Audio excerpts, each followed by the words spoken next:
Welcome to Checking In, a lodging DEI chat. I am your studio host, Oren Stewart. Thank you all for joining us today. Stay tuned. We have a great episode in store for you. We'll be right back. Hey!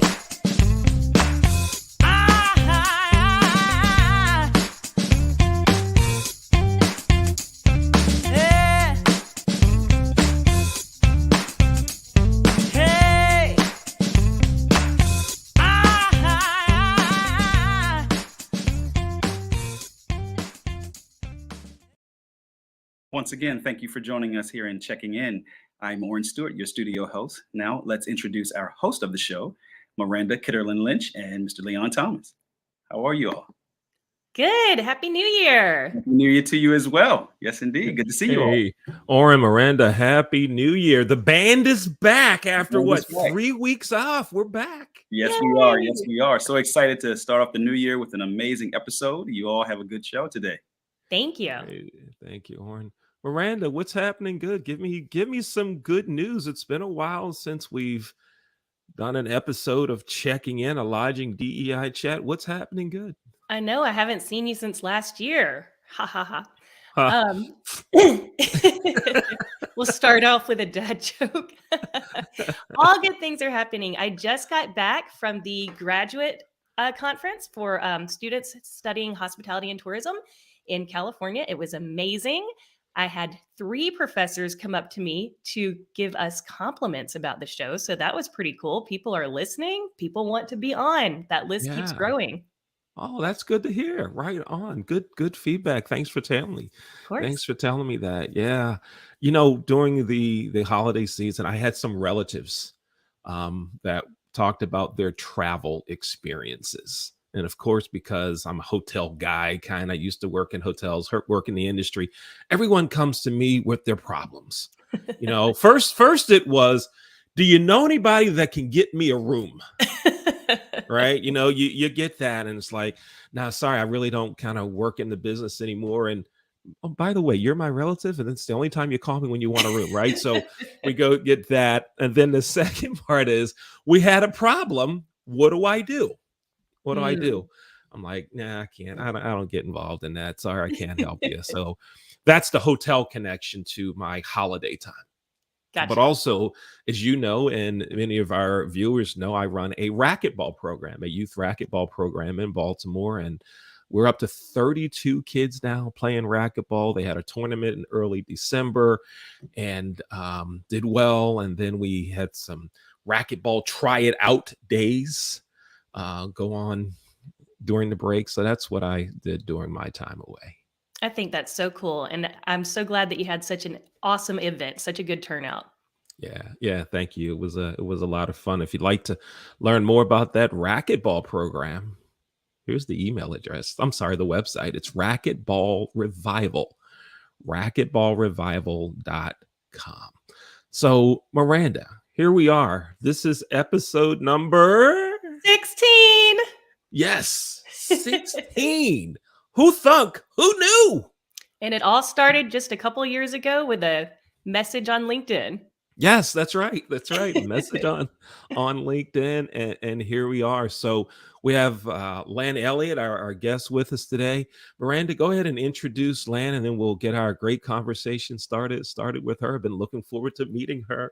Yes, Lan is amazing. I'm so fortunate to know her. And when you look on LinkedIn, she has so many titles because she is so incredible. But I'm just going to pick 2 to introduce her today.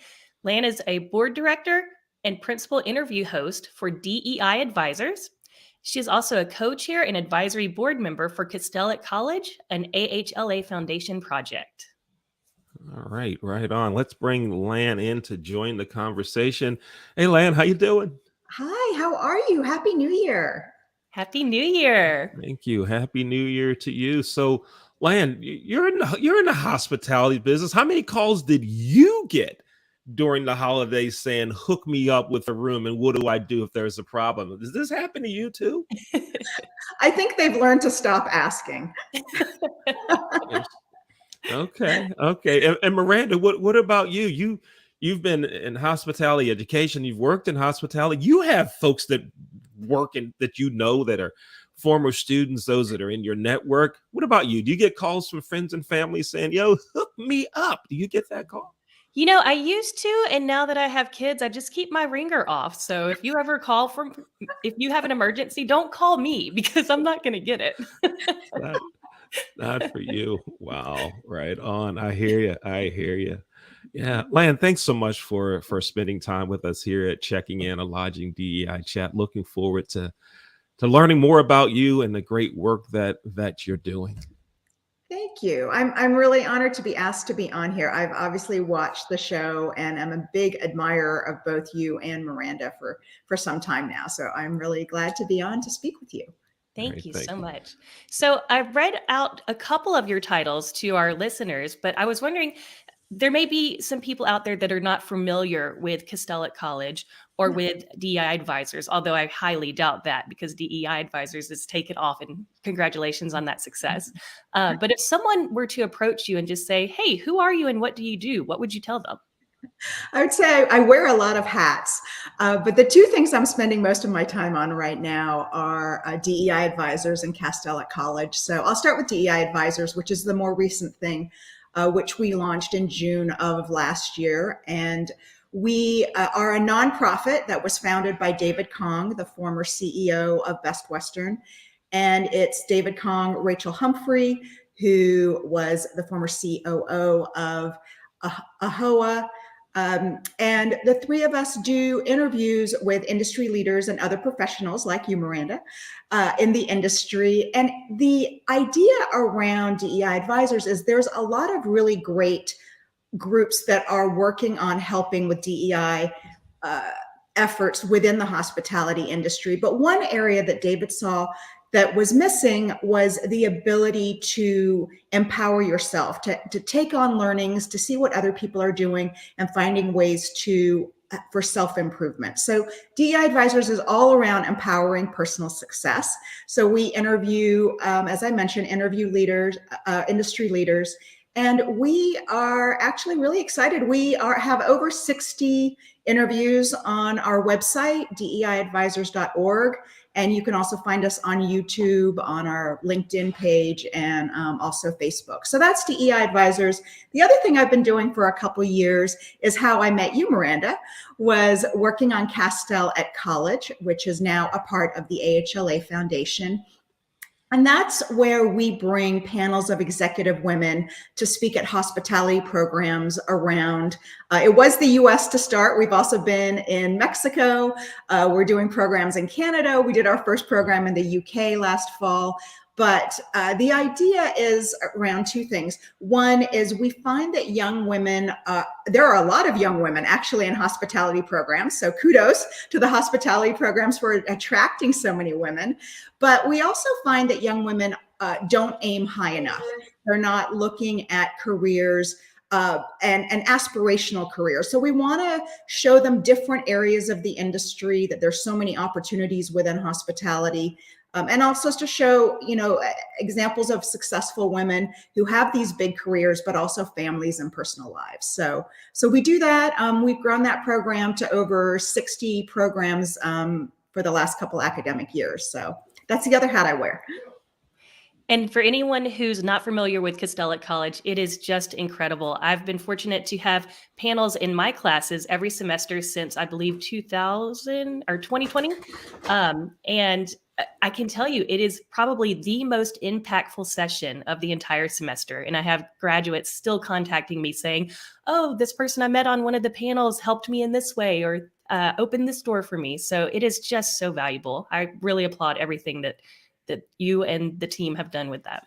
Thank you. Thank you. And you've been such a tremendous supporter of ours, especially actually when we went into the pandemic and we all had to pivot and figure out how to do Zoom. And of course, educators had to figure that out first, I think, in terms of working with students. And so, Miranda, you were such a huge help to help guide us into how to do Zooms with the students and to pivot and go online. And that's been a big part of our growth in our program as well. So absolutely, my pleasure. Leon?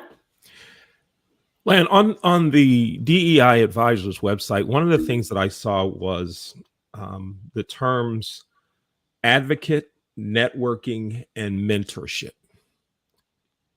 A lot of folks don't know what the differences are in those terms. Can you break that down for us?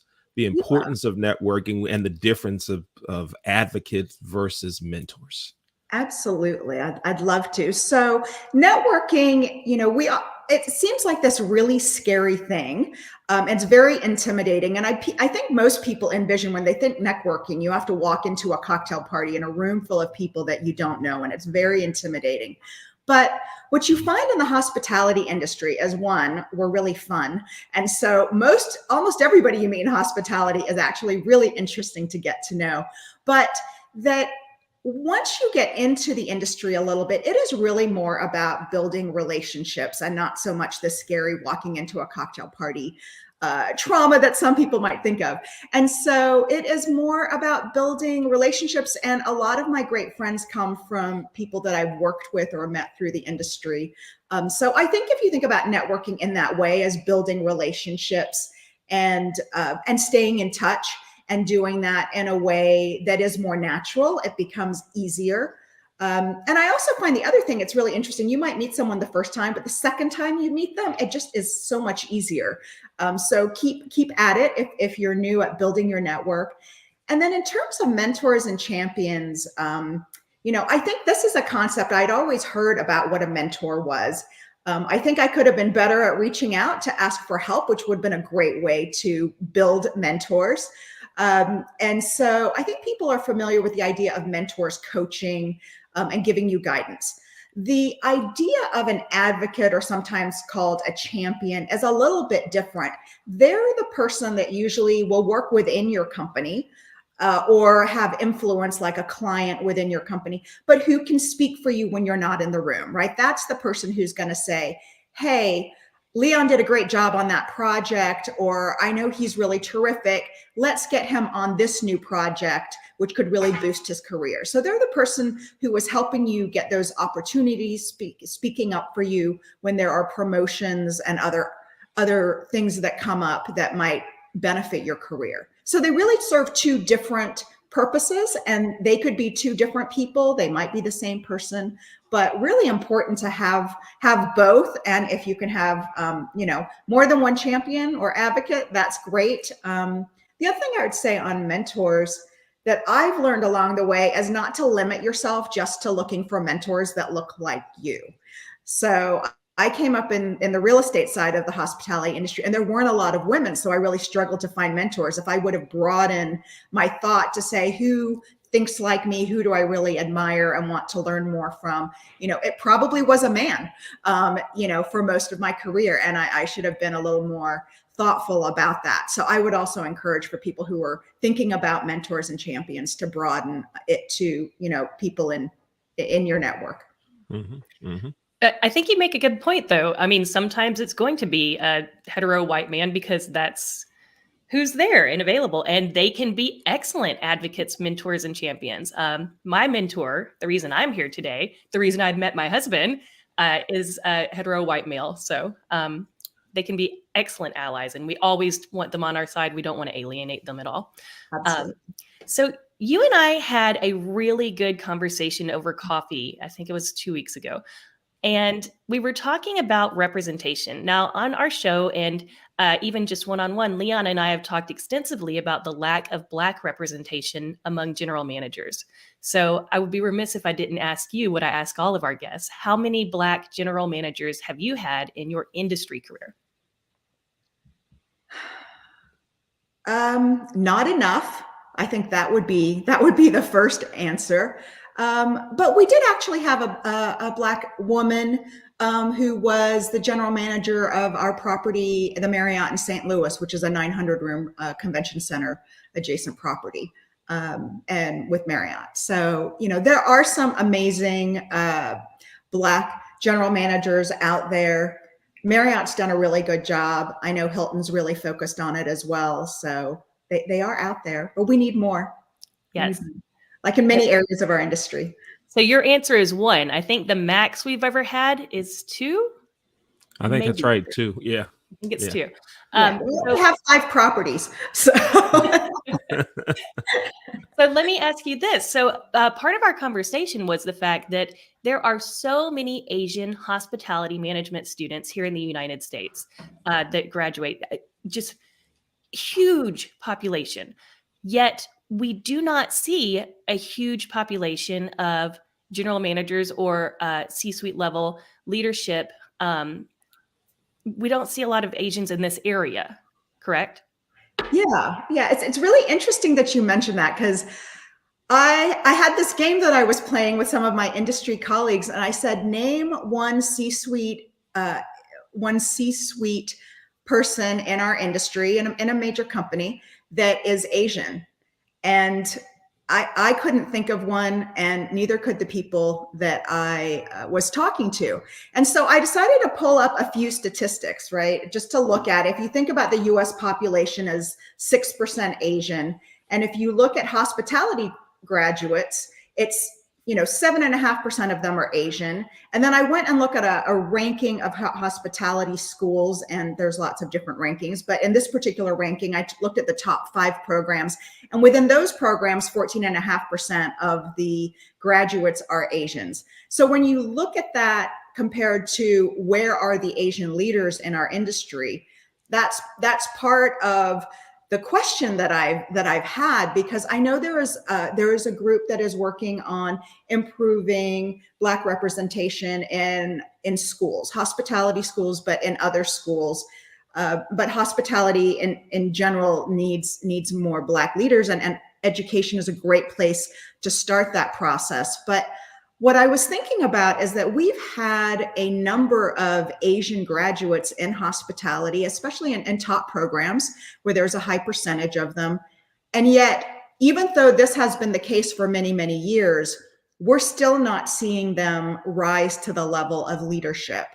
And so my question is, yes, education is an important part, but there are a few missing rungs, right, that happen after you graduate, even from a top program, where people are not making it to the top of our industry. So I was just recently at the graduate conference in California for hospitality management, or hospitality and tourism students. Pardon me. And I asked one of the Asian faculty members just this question, and their response to me was that our Asian students are not as aggressively seeking leadership opportunities, and that they need the support of their allies. And I thought to myself, my Asian students are excellent. They're like incredibly intelligent and self-motivated, determined. I can't think of an area in which they don't excel. So I don't know that I buy that they're not trying to get leadership positions. Well, I've done a little bit of reading about this in the last year, just because I've been interested in bias and how to get ahead and leadership and all those pieces of it. And there are a few things I learned about that people have studied this, people way smarter than me. But Asians do have this idea of a modesty mandate, where they are brought up in this culture where you don't put yourself forward, and it just isn't done within their family. So, in the US culture, at least, there is this other phenomenon called a humility penalty, where if you are more deferential, you're not going to talk yourself up, that is something that might hold back Asians who've grown up with this modesty mandate. And there's this idea that you should put your head down and do your work, and you're gonna get noticed. And that works great when you're in university and in school and you get good grades and everything is wonderful. But when you get to the working world, you realize performing is kind of table stakes. Everyone performs at some level, but the importance of things like image and exposure and building relationships and finding mentors and champions, like we talked about, all those things are so much more important than I think people realize.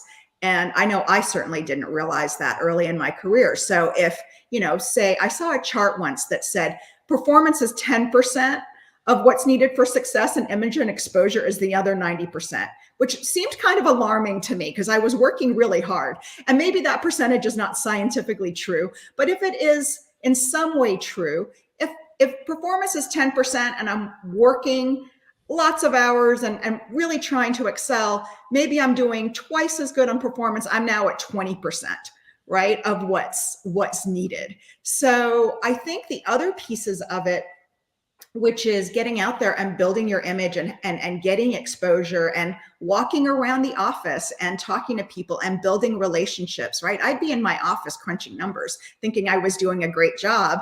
And the guys would be putting down the hallway of my office. And I'm thinking, oh, I look really good. I'm in here doing my work and they're goofing off, but they're building relationships out there, right?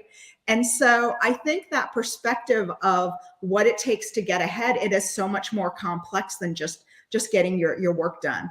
The other thing I've learned about is this idea of Asians being technically good at their job, good at the technical work, but not having leadership skills. And I don't, perception can be reality for people, but I do find that there are moments where I felt, okay, if I'm doing a great job in my job, I'm not going to get put up for other opportunities because I'm doing such a good job. Why rock the boat, right? So there is that idea as well of Asians maybe not having great leadership skills. And I tried to think of how many conversations I've had around leadership in my 30-year career, and I can't really recall a lot of them. So I think that's a piece of it too. Maybe people just don't perceive Asians as being great leaders. And maybe we take more coaching or more help, but I do think there could be more opportunities as well. Mhm. Wow. And to kind of blend that with our next conversation piece, the same holds true. Some of what you said for Blacks in hospitality and Blacks in other career fields. When you talked about you're there in your office with your head down working, and the guys are out there putting, right? I'm not a golfer. And so I wouldn't be interested in leaving the office to go out there and putt, because the first thing I'd have to say is, tell me about this. How do you do it? How do you hold the club? How do you get involved? Right? How do you do this? Right? So I would be uncomfortable going out of my office to do that. One of the things that I did, and a mistake that I made in my career, was I always tried to find people that had a similar interest to me in terms of the business. And I never shared some of my passions, some of the things that I like to do away from work. And I didn't try to learn and understand more about them. And had I done that, I would have those connected conversations that I could go to someone and say, you know what? I hear you're a squash player. Well, I coach racquetball. Oh, wow. Now we've got a connection, right? We've got something to talk about. Or I hear you're a big Georgia football fan. And I go, well, I'm a TCU fan. Okay, so it didn't work out well for me last night. But, now we've got to laugh and we've got our conversation started, right? And so for those things, for those that are listening to the show, for those that are watching, Lan, share with us some of the things that you do away from work. What are some of your hobbies? What are some of your passions? In hope that someone watches the show, sees the show, listens and says, Lan, you talked about you like this, so do I. And that could be the connection point for someone who's listening to the show or watching this podcast. Go ahead, please. Yeah, so I do a couple things aside from work. As Miranda mentioned, I have a lot of hats. But one of the things that I love doing is I actually teach jazzercise, so dance aerobics, dance fitness. So I've been an instructor for about 12 years, and that kind of feeds my love of music. It also keeps me current on my music.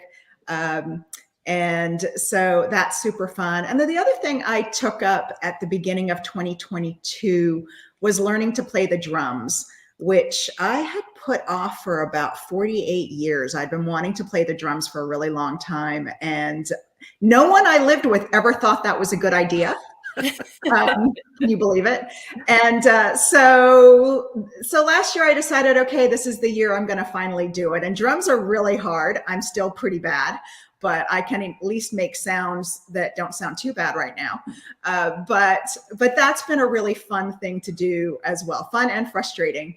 But I've really enjoyed doing that. So those are a couple things that I do, and I just find, that whole left brain, right brain thing, what I do with work is so much more thought based, but having something that is more grounded in music and movement is just really fun for me.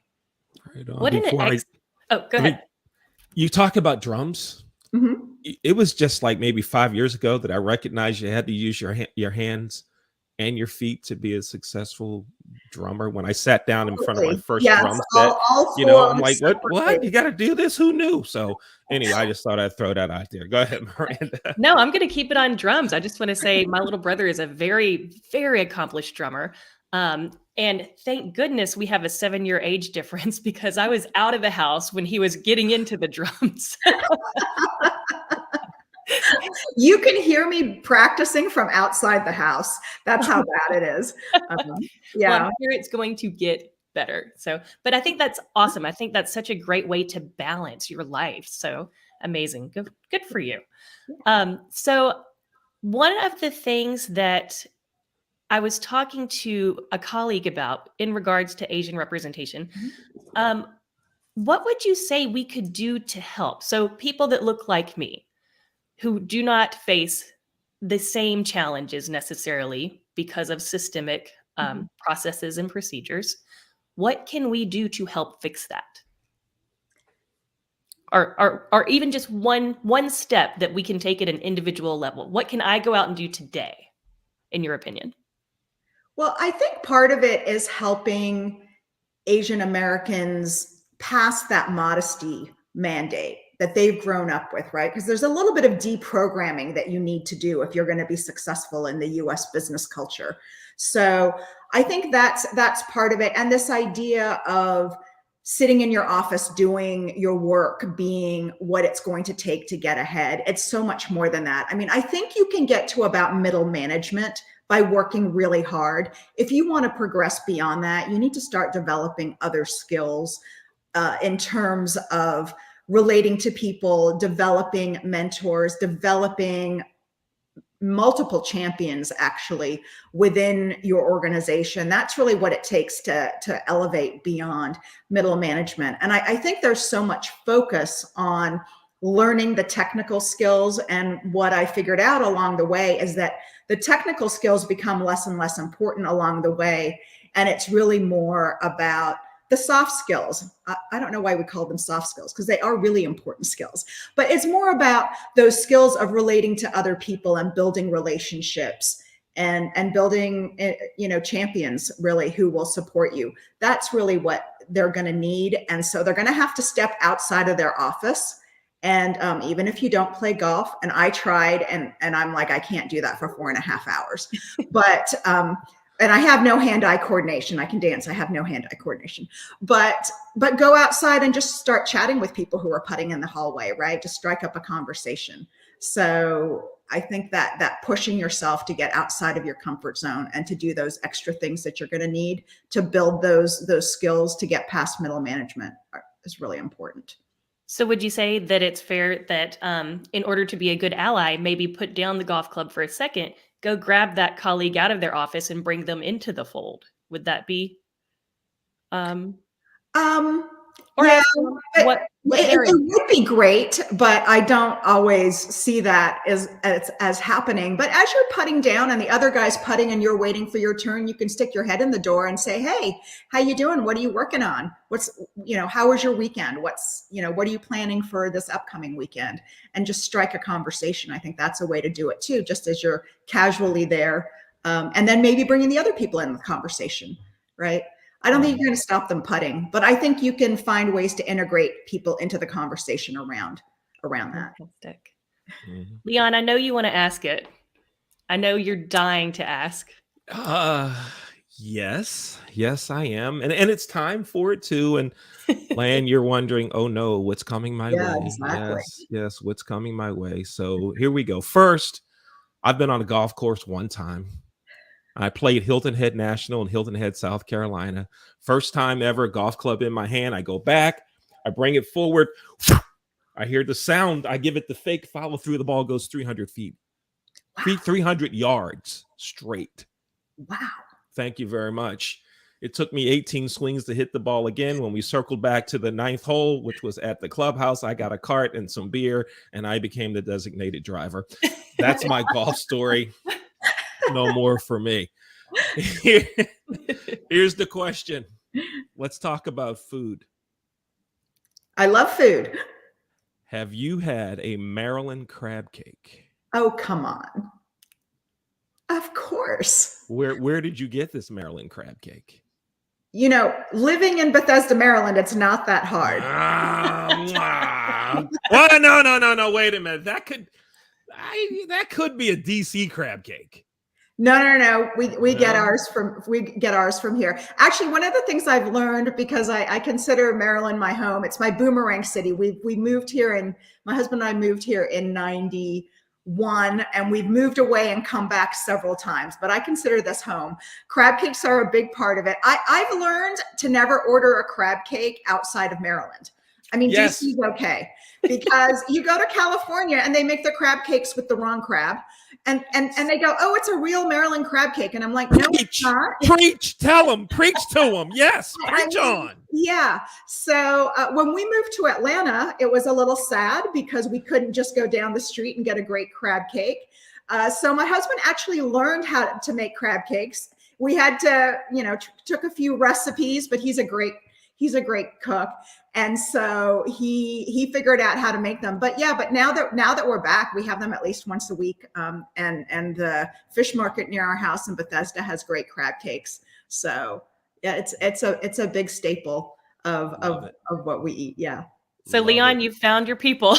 I found my people. Yes. I thought you Love only people. asked people from Maryland that question. You ask everybody that question. I ask everybody that question. We had someone tell us I've had a Maryland crab cake. Where'd you get it? Oh, I was at so-and-so's barbecue joint in Kansas City. Shut up. Get him off the show. You can't stay on this show eating Kansas City crab cake. What are you talking about? It's funny.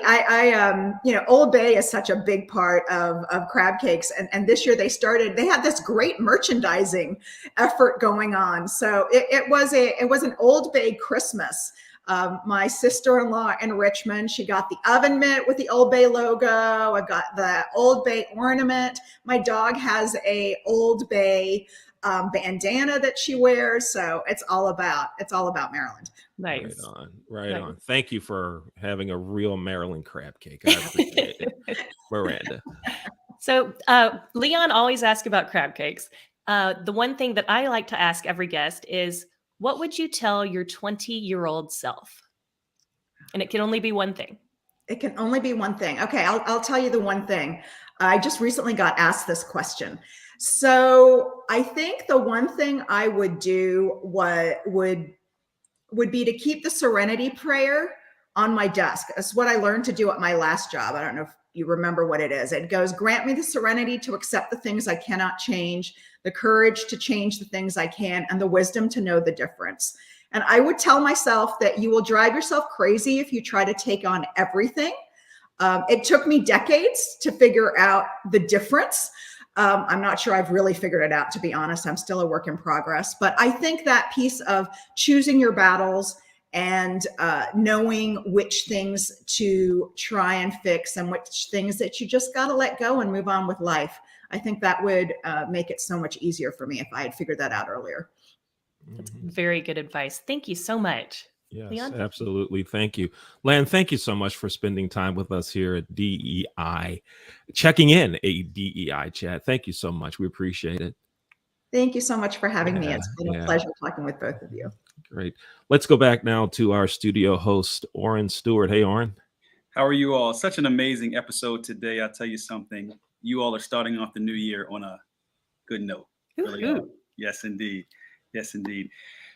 Thank you all once again for joining us here at Checking In, a Lodging DEI Chat. I'm your studio host, Oren Stewart. We have an amazing year in store with great, great guests. You do not want to miss it. Take care.